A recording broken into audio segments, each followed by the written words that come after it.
Well, good afternoon to all you wrestling fans. I'm the Godfather of Soul, Justin Lewis Fleming, and I'm here today to give all of you my wrestling history and wrestling birthdays and pop culture for today, Saturday, June 18th, 2022.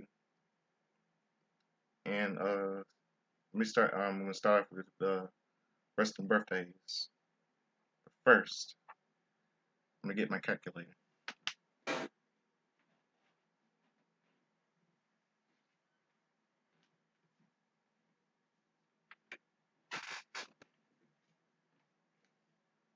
Okay, today is a happy.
Sorry about that. That was my mom. She's trying to look for something in my closet and trying to find something. Let me go back to my wrestling history birthdays today. Today is a happy.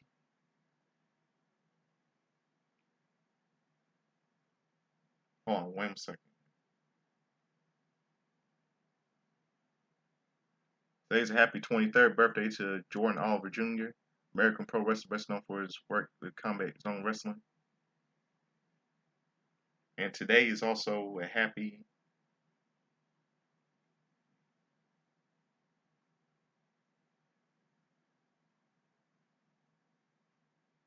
24th birthday to Ann Kolenzin, better known by her renamed Marsha Slamovich. She's a Russian American pro wrestler, currently signed to Impact Wrestling.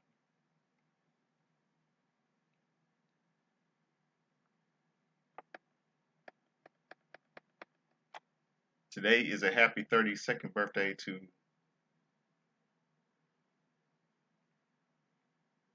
hold on, 33rd birthday to Karma, Mexican wrestler. And today is also a happy 34th birthday to Rhea Von Schleicher, Canadian wrestler. And today is also a happy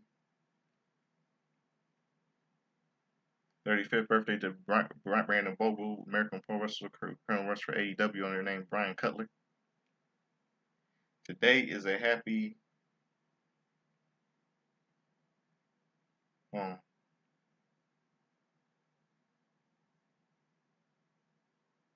37th birthday to Randy Dalton, American pro wrestler. He's a second generation pro wrestler, and he's the son of Frank Dalton. Today is also a happy 47th birthday to Justin Bruce Show, American former pro wrestler, and he's best known for his stint with WWE on his ring extension renamed Bam Neely. Today is also a happy 52nd birthday to Kenneth M. Stowiski,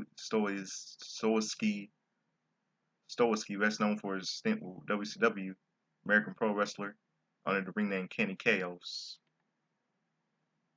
And today is also a happy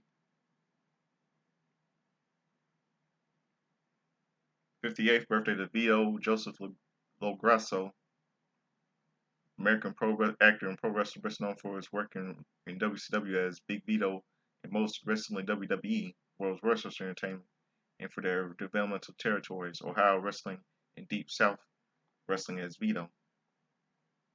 And today also would have been a happy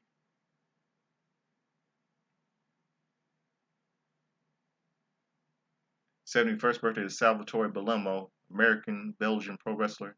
He spanned his career over 40 years. He is perhaps best known for his appearances in the United States with the World Wrestling Federation, now WWE World Wrestling Entertainment, in the 1980s, and with Eastern Championship Wrestling in the 1990s, what we know as ECW. And today also would have been a happy 76th birthday to Frank Donald Gudich, best known by his ring name Bruiser Brody, one of the all-time greats in pro wrestling. May God rest his soul. He died on June 17, 1988, and he would have been 76 years old today.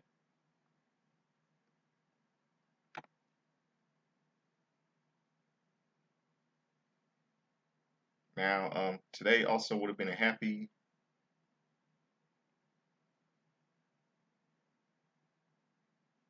today's also a happy 78th birthday to George R. McCree, his real name George McCurry from Chicago, 8 years old today. And today also would have been a happy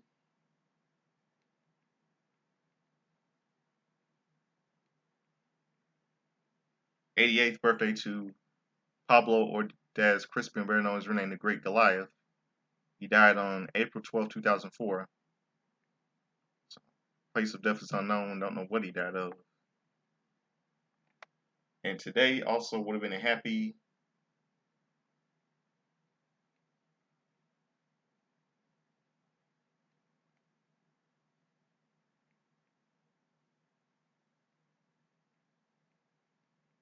Today would have been a happy 86th birthday to WWE Hall of Famer Larry the Axe Hennig.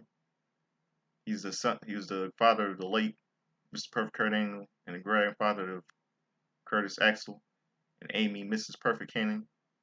He worked with AWA, NWA, and the Worldwide Wrestling Federation, now known as WWE, World Wrestling Entertainment.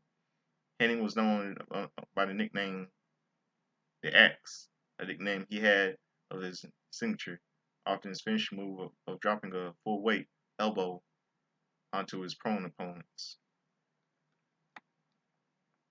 Now let's go to today's wrestling history. Shall we?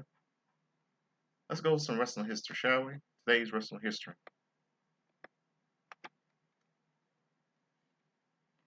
Now, on this day in 1902, in Brooklyn, New York, at the Star Theater, Catch as Can, John Penning defeated Carl Richards, for Billy Edwards. On this day in 1952, in Kingston, New York, at the Municipal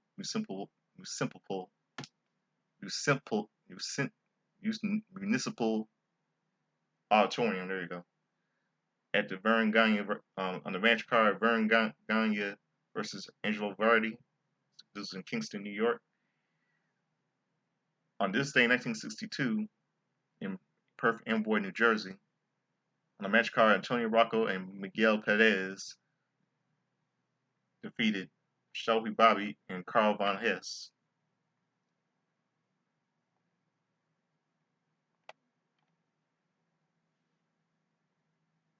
On this day in 1982, in Denver, Colorado, the Auditorium Arena, AWA Tag Team Champions Greg Gagne and Jim Brunzell defeated Jerry Blackwell and Sheik Adnan when Gagne pinned Adnan in 1838, 18 minutes and 35 seconds. Non-title Rick Martel defeated AWA Nick Botwinkle 1940 at 19 minutes and 42 seconds. Tito Santana, El Mero Tito Santana defeated Campatera in a reverse decision via DQ when Bobby Heenan interfered, and Pat Patterson defeated Dennis Stent. And JD, if you're watching this video, guess what? This took place in your hometown, Pittsburgh, PA, a house show, the Civic Arena, run by the World Wrestling Federation, now WWE World Wrestling Entertainment.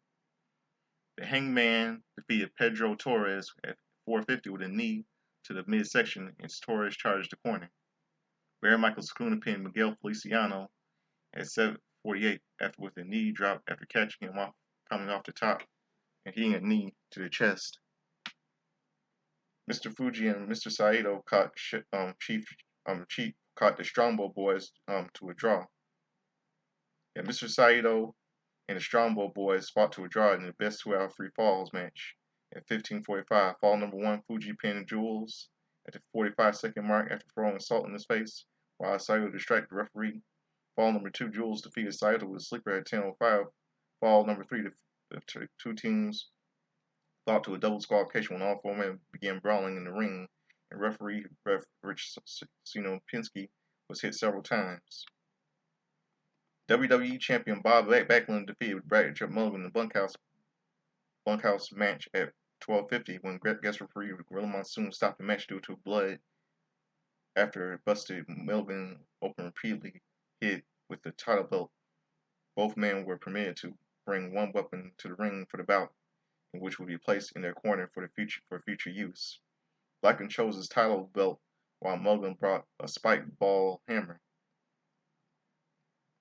Jimmy Superfly Snuka defeated Special Delivery Jones at 7:50 with an inside cradle, avoiding a third consecutive tackle. Tony Atlas, Mr. USA Tony Atlas, I think that was his nickname. Tony Atlas defeated Adrian Adonis at 14:20 with a splash after Adonis hit the corner. What we know was adorable Adrian Adonis. Ivan Kaputsky pinned Greg the Hammer Valentine 14 minutes when Valentine failed a power slam with Putski failing the top for the win. On this day in 1982 in Harrisburg, Pennsylvania, at Zimbo Temple Mosque, Lawrence Sochi defeated Steve King, Steve Henson defeated Pete Sanchez, Tony Garea defeated the Black Demon, Intercontinental Champion Pedro Morales defeated Bob Orton Jr. via disqualification. Steve Travis and Rick McGraw defeated John Raj and Jose Estrada. On this day in 1982, at the NJPW at the New Japan Sumo Hall show, it was at the Japan Old Sumo Hall in Koramei, Tokyo, Japan, promoted by New Japan Pro Wrestling. Attendance was unknown. Tiger Mask first defeated Ultraman for the WWF/WWE Junior Heavyweight title. On this day in 1992, promoted by the World Wrestling Federation and Japan's pro wrestling promotion SWS, at a house show at a live house show at Sasebo, Japan, over 3,620 were in attendance. Takashi Ishikawa and Samson Fuyuki defeated Kamala and Archangel de la Muerte. Naoki Sano defeated Jim Powers. Kenichi Oya and George Takano defeated Goro Tsurumi, and Kendo Nakazaki via disqualification.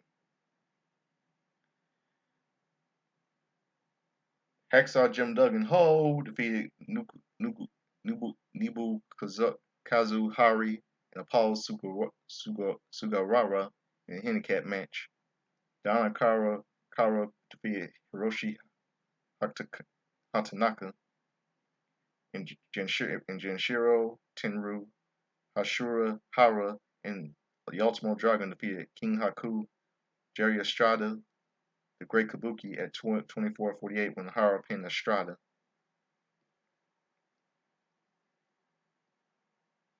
On this day in 2012, on Monday Night Raw, which is what we call the WWE's Raw Super Show, live on the USA Network, the night after No Way Out 2012. In a never seen dark match, Dean Ambrose defeated Kincaid via submission with a regal stretch at 229. Then the Raw Super Show featured an opening introduction of Mick Foley, cut an in-ring promo about the upcoming 1000th episode of Raw before saying the board of directors reached out to him as a former GM while they're searching for a new GM. Foley then said he will be host of both Raw and SmackDown this week before announcing Daniel Bryan and Kane will face World Heavyweight Champion Sheamus and WWE Champion CM Punk later in the show. Foley then said John Laurinaitis was fired. John Laurinaitis fired the previous night was allowed to make a farewell address. Laurinaitis then came out wearing a neck brace in his arm in a sling. As the crowd chanted, "You got fired!"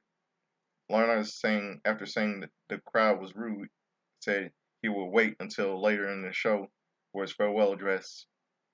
Laurinaitis then said John Cena would face himself, Big Show, and David Otunga later in the show before leaving the ring.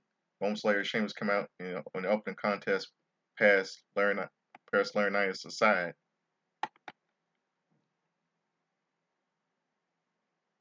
They passed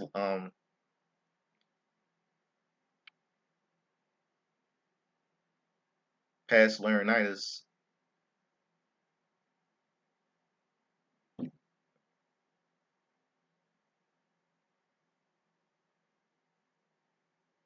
Yeah, wait, hold on. Laurinaitis then said, as John Cena will face himself, the Big Show, David Otunga, and David Otunga later in the show before leaving the ring. Moments later, Shane came out for the opening contest, passed laryngitis in the aisle, and hugged Foley in the ring. This included a "Did you know" graphic, which read more than 1 million females watched the previous week's Raw, more than males watched in any show on ABC, Fox, and NBC and CBS. Then featured a backstage segment with Dolph Ziggler and Jack Swagger, in which they argued who had been more successful, with Dolph Ziggler saying he was the real star of the team. Vicky Guerrero then interrupted, yelling them both, and said they will have a match with the crowd chanting, we want Ziggler." Included a backstage segment with a Big Show, Laurinaitis, and David Otunga, which Laurinaitis talked about their upcoming match against Cena, with Laurinaitis planning to pin Cena in the match to make a lasting impact on WWE. Show then left after not being impressed by the plans featured in a Raw 1000 segment in which Jerry Lawler talked about the debut of Mr. Socko from the October 5th, 1999 edition of Monday Night Raw, including an in-ring promo by Paul Heyman responding to the challenge from Triple H the previous night. Said neither he nor Brock Lesnar would drop their respective lawsuits, and Lesnar could not face Triple H at SummerSlam 2012. Almost like Triple H joined Heyman in the ring and said he will make Lesnar the star of the promotion for SummerSlam 2012.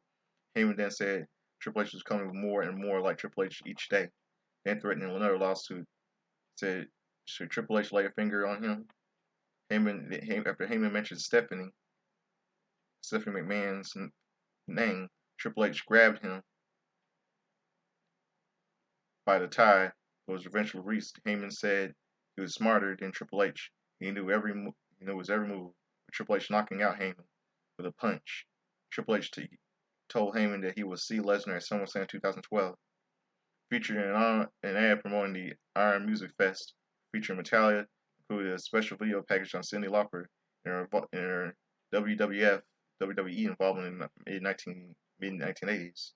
Featured Did You Know graphic that Reed stands cost 29 cents and a gallon of gas $1 111 when Raw debuted in 1993.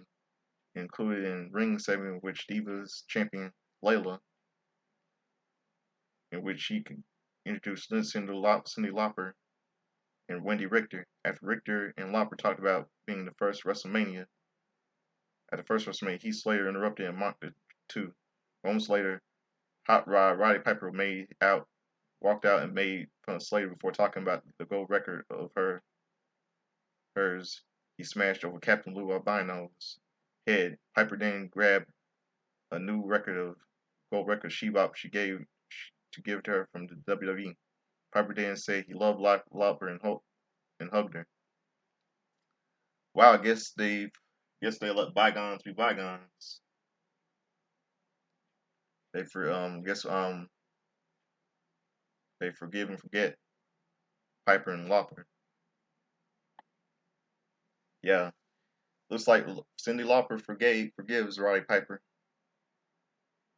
They had their differences in the past, and that was the epic moment. God rest your soul, Roddy Piper.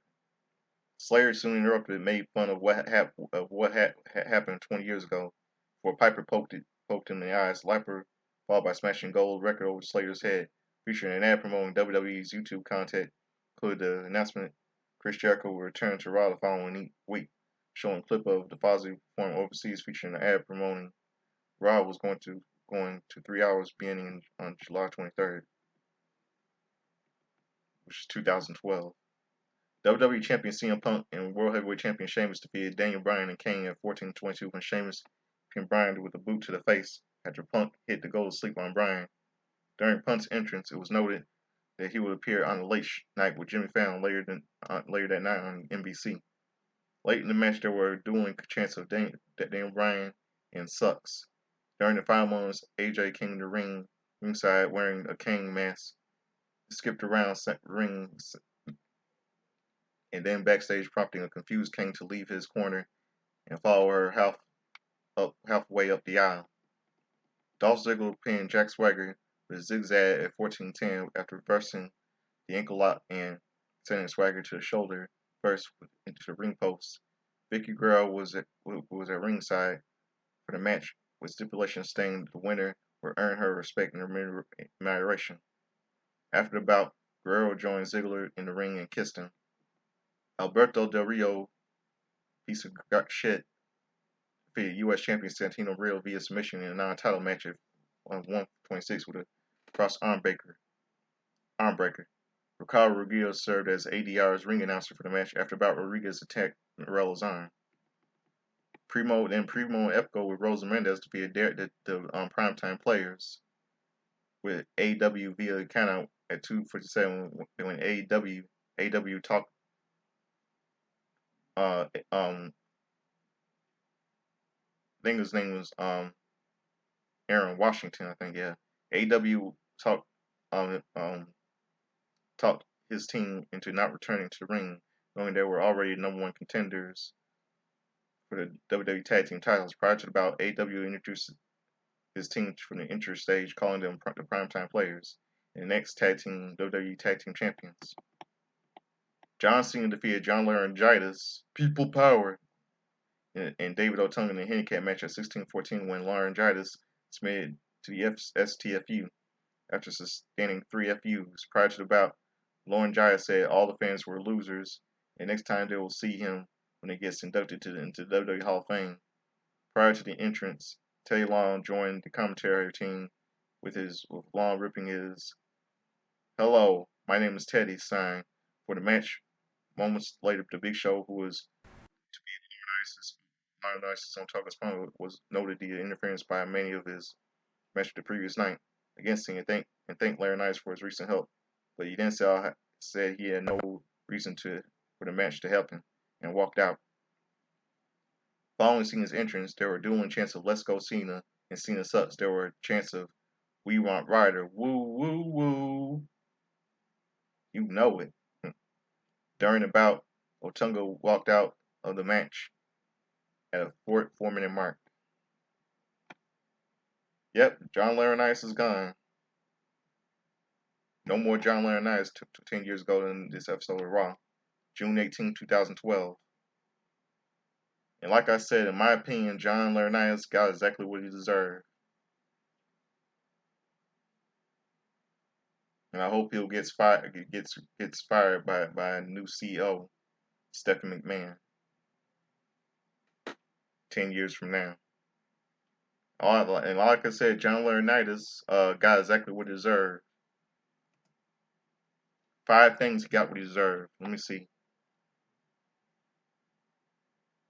Okay.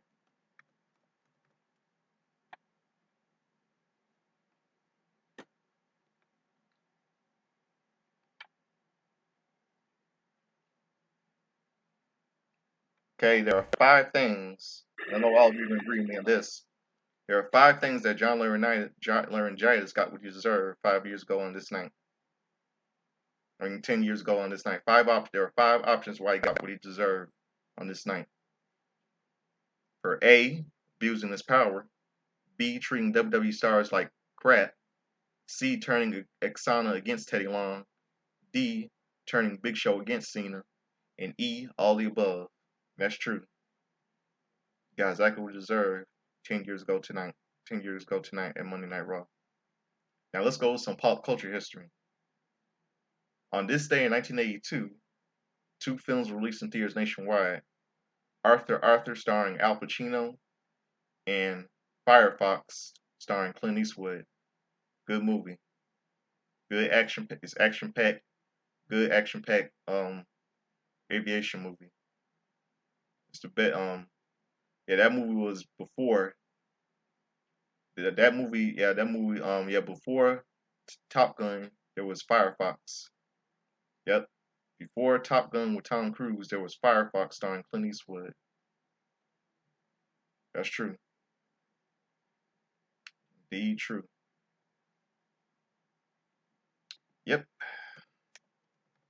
So that's my little all my little wrestling history and pop culture for all of you. My wrestling history, my wrestling birthdays, and pop culture for all of you today. And so I'll be sure to join all. So I'm gonna be here right here on YouTube tomorrow. Tomorrow doing my little wrestling history, wrestling birthdays, pop culture, and sports for Sunday, June 19th,